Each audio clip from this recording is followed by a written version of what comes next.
Do you find yourself feeling guilty and sad over your blessing? If so, stay tuned and I will teach you how to walk in your blessing unapologetically.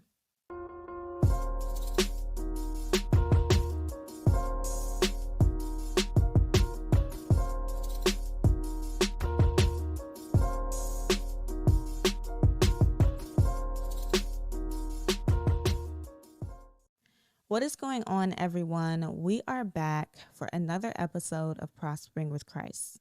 I hope that you had a wonderful week last week, and I hope that this week will be just as amazing to you as well. So, for today's episode, we are discussing how to walk in your blessing unapologetically. I wanted to talk about this today because some of us have been entering our winning season. We've gone from a place of where we've been losing, we've been struggling, we haven't been seeing God moving, to a place where we're finally starting to get results. We may not be exactly where we want to be, but we're starting to see God's hand in our life. We're starting to see the fruit of our works. And we should be in a mind space of feeling like, finally, I've been through so much to get here. I've cried so many tears to get here. I've been so tempted to give up, and now I'm starting to win. Now I'm starting to see results. Now I'm starting to see the things that I've been praying and seeking God over for months or even years. But instead of being happy and enjoying our breakthrough, we've been feeling guilty. We've been feeling guilty because the people around us have changed up on us. They treat us differently. They accuse us of thinking that we're better than them. They don't want to hang out around us anymore. They toot their noses up at us. They make stank faces at us. The people who we thought loved us the most, the people who we thought supported us the most, now wants nothing to do with us because we got our breakthrough. And the very thing that we spent months and years praying and begging God for, we're now walking into it sad and discouraged because of the people around us. But I want to read to you Isaiah chapter 61, verse 7. It says, "Instead of shame and dishonor, you will enjoy a double share of honor. You will possess a double portion of prosperity in your land, and everlasting joy will be yours." God doesn't operate in shame and honor. God wants to give you more than what he has already given you. And God is saying, I can't give you more until you fully enjoy this blessing. I can't give you more until you take your eyes and you take your focus off what other people are saying. God is saying, it is not your responsibility to worry about other people. You don't have to worry about where they are in life. You don't have to worry about the blessings they received or haven't received thus far. And you don't have to worry about the opinion of how they feel about you and how they feel about the blessing that God is giving you. God is saying, I got them. God is saying, I'll handle them. God is saying, I'll work on them. But shift your focus on me. Stop focusing on them. Stop focusing on what they have to say, and stop allowing their opinion to dictate what I'm doing in your life. Stop allowing their opinion to dictate how happy you are about what I'm doing in your life. Stop allowing their opinion to dim your light and to dim your moment. God is saying, I got them. God is saying, I will handle them. But worry about you and live in your life, live in your blessings unapologetically. Some of you may not even realize that this message is for you. And the reason why is because although people have been making you feel guilty, you don't realize that what they're doing is guilt tripping you. And so I want to go over some of the ways that people make us feel guilty so that you can reflect on your own life, or when you get your blessing in the future, you can reflect on how people are treating you and you'll be able to point out immediately, you're guilt tripping me. And one of the first ways of how people make us feel guilty is that they make us feel like we owe them something. When you get your blessing, they make you feel guilty.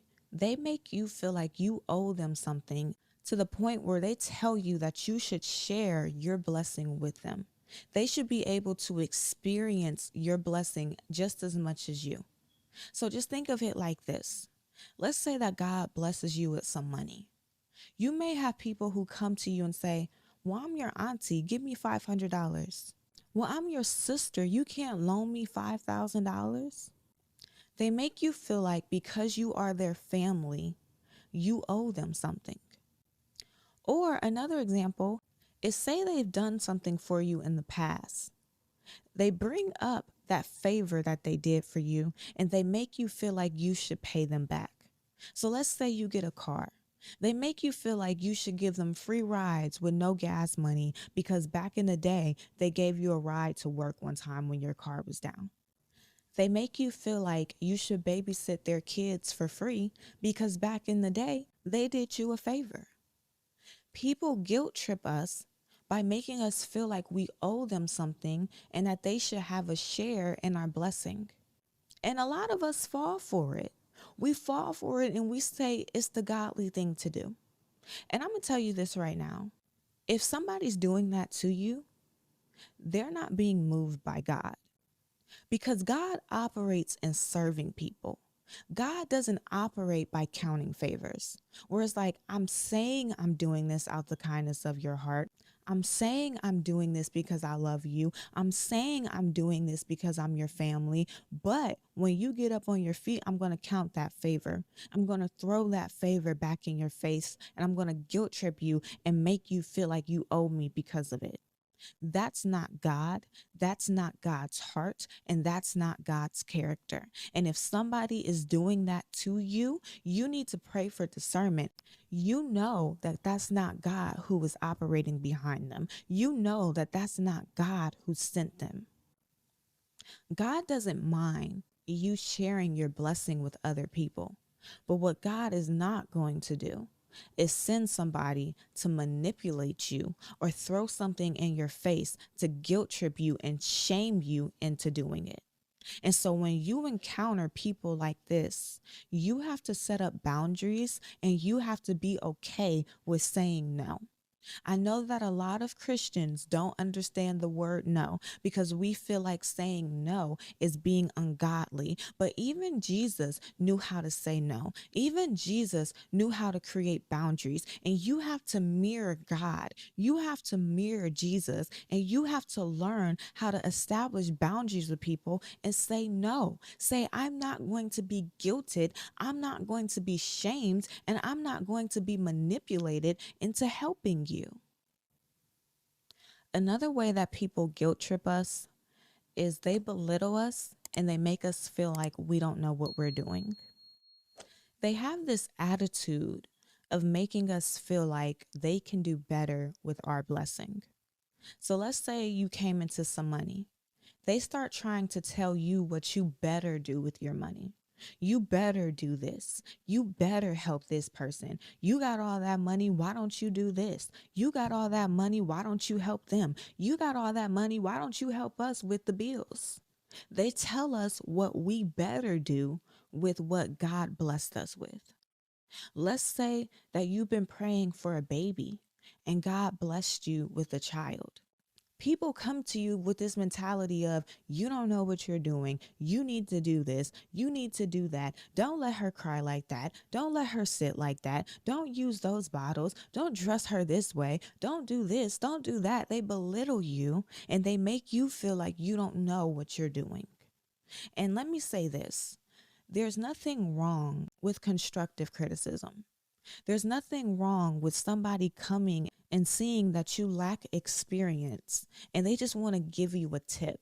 They just want to help you because they know and they can tell that you genuinely don't understand. There's nothing wrong with that, but you can tell the difference between somebody giving you constructive criticism and genuinely trying to help you and somebody who's belittling you out of jealousy and making you feel like you're not good enough and they can handle what you have better than you can. And if you come across people like this, then I want to remind you, if they had all the wisdom, all the tools, and everything that it takes to handle your blessing, then they would have your blessing. God would have gave your blessing to them. But there is a reason why God didn't bless them and God blessed you. See, some people have a know-it-all spirit. Some people have an unteachable spirit. They have a spirit where you can't tell them anything. It's their way or the highway. You're not smarter than them. Sometimes you'll realize that the knowledge that they're giving you is stupid. You'll be looking at what they're saying and you're like, that doesn't make sense. That's not smart. That's not the wisest way to go. But you can't tell them anything. They sit on a high horse. They think that they know everything. And that's the very reason why God has not blessed them. So you have to take their wisdom with a grain of salt. You have to learn how to create boundaries with them and say, hey, if I didn't ask, don't tell me. If I didn't ask you for your opinion, don't give it to me. If I didn't ask you how to handle what God blessed me with, don't tell me. You have to learn how to create boundaries with these people. Like I said, you can tell the difference between constructive criticism and somebody who has a know-it-all spirit who's trying to belittle you out of jealousy. And when it comes to those people, you have to create boundaries with them, because if they knew everything, if they knew the best way to handle this blessing, God would have gave the blessing to them. Are you enjoying this episode so far? Is this episode teaching you how to walk in your blessing unapologetically? If so, then I want you to do me two favors. Favor number one, I want you to leave a review. You can leave a review on Apple Podcasts, Spotify, or wherever you're listening to this episode. Leave an honest review and let me and others know how you are enjoying the show.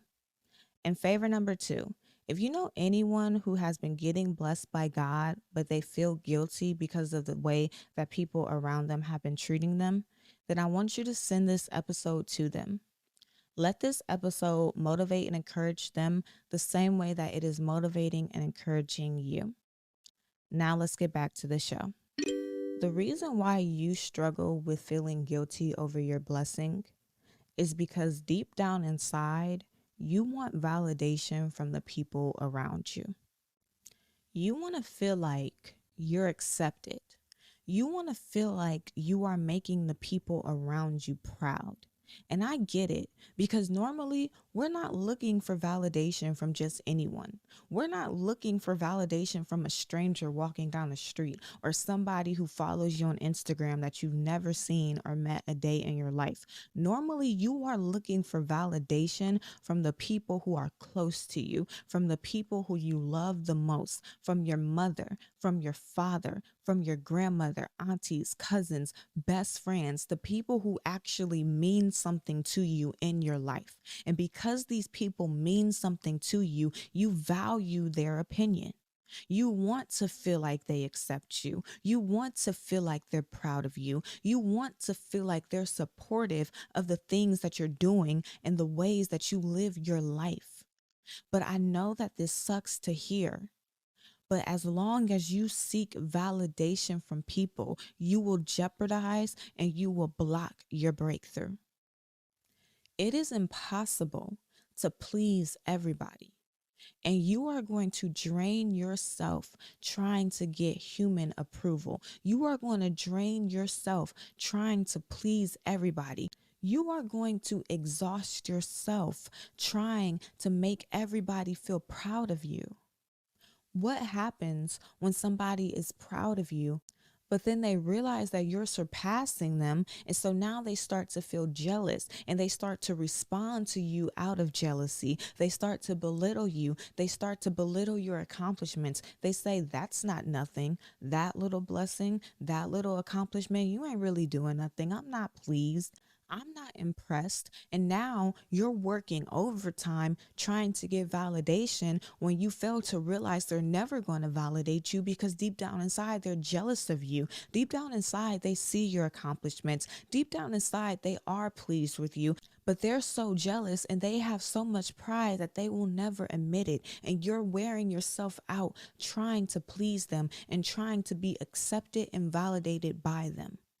You are never going to be validated by people. And the only validation that you should be seeking is God's validation. God saying to you, I'm proud of you. God saying to you, I'm pleased with you. God saying to you, I'm impressed by you. God's validation is the only validation that matters. God's validation is the only validation that you'll never have to worry about him switching up on you. As long as you seek human validation, you're never going to win. People will switch up on you like a light switch, and you will exhaust yourself trying to please the people in your life. And for this reason, you have to get to a point where you say, forget people, forget how they make me feel about my blessing, and forget the opinion that they have on my life. And you have to follow God and walk in your blessing unapologetically. And the first way for you to do this is you have to stop asking people for their opinion and start seeking God for his. See, in some situations, people openly give us their opinion, but in other situations, we ask people for it. So say God tells us to do something. Say God tells us to take a step. He says, go back to college. He says, go to this car dealership. He says, go to marriage counseling. Instead of being obedient to God and just doing it, we'll go to the people around us and we'll ask them, hey, how do you feel about me doing this? Because we're looking for their approval to move into the things that God tells us to do. And when they tell us, I don't think that's a good idea, when they tell us you shouldn't do that, we disobey God and we allow other people's opinions to be higher than God's opinion. And so we have to get out of the habit of seeking people and asking them for their input on how we live our lives, on the things that God tells us to do. And we have to just follow God unapologetically. We have to just follow God no matter how people feel about it, no matter if it makes sense to them, no matter if they feel like we should do it, no matter what they think. We have to follow God and go against other people's opinion about it. The second thing that you want to do is when people say offensive things to you, stop taking it personal and pray for them. When people try to guilt trip you because you're their family or you're their friend, when people throw up in your face something that they did for you in the past, when people try to belittle you and make you feel like you don't know what they're doing and they know better than you, stop taking it personally. Because deep down inside, the reason why they're doing it has nothing to do with you. They have internal issues. They have jealousy. They have bitterness. They have their own demons that they are fighting, and they're just projecting it onto you. Your blessing and the way that God is moving in your life and the way that things are for you is intimidating them, which is a personal problem against them, not against you. And so when people do this to you, you have to stop internalizing it. You have to stop taking it personal, and you have to realize that situation had nothing to do with me. There's something going on in their life, and they're just projecting it onto me. So instead of me allowing this to hinder me, instead of me allowing this to ruin what God is doing for me, I'm just going to pray for them. God, whatever they're going through, help them through it. God, they have a jealous spirit. Help them get through that. Stop taking it personal and pray for them. Have you ever dreamed of making your voice heard and sharing your message with the world? Well, it's time to turn that dream into a reality by starting your very own podcast. I understand that many aspiring podcasters are held back by the worries of cost, complexity, and the time it takes to launch a podcast. That is why I'm excited to announce my new training program that has all the tools and knowledge you need to launch your very own podcast for free. My training will guide you through every single step of your podcast journey. You will learn how to plan, release, market, and grow your podcast from start to finish. So if you're ready to take a leap of faith and share your message with the world, click the link in the description below to access my new podcast training. Now let's get back to the show.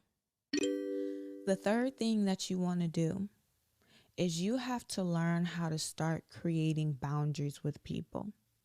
Because like I said earlier, a lot of Christians struggle with this. I'm not even going to lie. To an extent, I struggle with telling people no. We feel guilty for saying no. We feel like because we're godly, because we're called to serve and help people, that we're supposed to always give, and we don't know how to establish boundaries and say no to people. But at the end of the day, our peace comes first. And we have to do what we have to do to protect our peace. God never said that we have to surround ourselves with jealous, miserable, and bitter people. God never said that we had to allow ourselves to be manipulated into blessing people. And if you're up in the air and you feel like I want to create a boundary, but I'm scared because I feel like I'm being ungodly, go to God about the situation and ask him for discernment. God, do you want me to bless this person? God, do you want me to help this person? Or should I say no? Because there are certain situations where God tells us to pull back from people, because although we're called to serve, we are not called to be God in somebody's life. We are not called to move and do everything and play the position of God in their life. You never know if God is calling them to go through a storm. You never know if God is calling them to fail in this season. And the reason why is because there's something that he wants them to learn. There's something that he wants them to experience. And we don't want to get in the way of what God is trying to do. So we have to stop being afraid to say no to people. We have to stop being afraid to create boundaries with people. And we have to learn how to say no. And the next thing that you want to do is you want to ask God to help you develop thicker skin. See, I can speak for myself because I'm an emotional person. Things get to me very easily. And when you're emotional and things hurt your feelings very easily, it's going to be extremely hard for you to overcome guilt. It's going to be extremely hard for you to create boundaries, to tell people no, because when you see their face, you're like, oh God, I feel so bad for that. It's going to be extremely hard for you to overcome when people are trying to manipulate you. You have to ask God to help you develop thick skin, because you can't be a sensitive person in this blessing. You can't be a person where everything gets to you easily in this blessing. Ask God to thicken your skin and to make you stronger in this season. But stop allowing people to make you feel guilty in this season. Stop allowing them to belittle you and make you feel like you owe them and they have a share in your blessing. You have to let go of your need for validation, because that is the reason why people are able to make you feel guilty. You want to feel accepted by these people. You want to feel like these people are proud of you. But as long as you seek human validation, you are going to do nothing but drain yourself, because you cannot please everybody. At the end of the day, the only validation that matters is God's. So walk in your blessing unapologetically. Stop asking people for their opinion and ask God for his. When people say offensive things to you, don't take it personal. Pray for them. Learn how to create boundaries with people in a godly way. and pray to God and ask Him for thick skin in this season. And so, my action step for you today is I want you to seek God and I want you to ask Him to help you develop thick skin in this season. But that is all that I have for you today. If you enjoyed this episode, make sure that you subscribe so that you get a notification every time a new episode is released. Also, leave a review. And if you want to stay connected to me, follow me on YouTube, Instagram, Facebook, and TikTok at Prospering with Christ. But that's all I have for you today, and I will see you next week.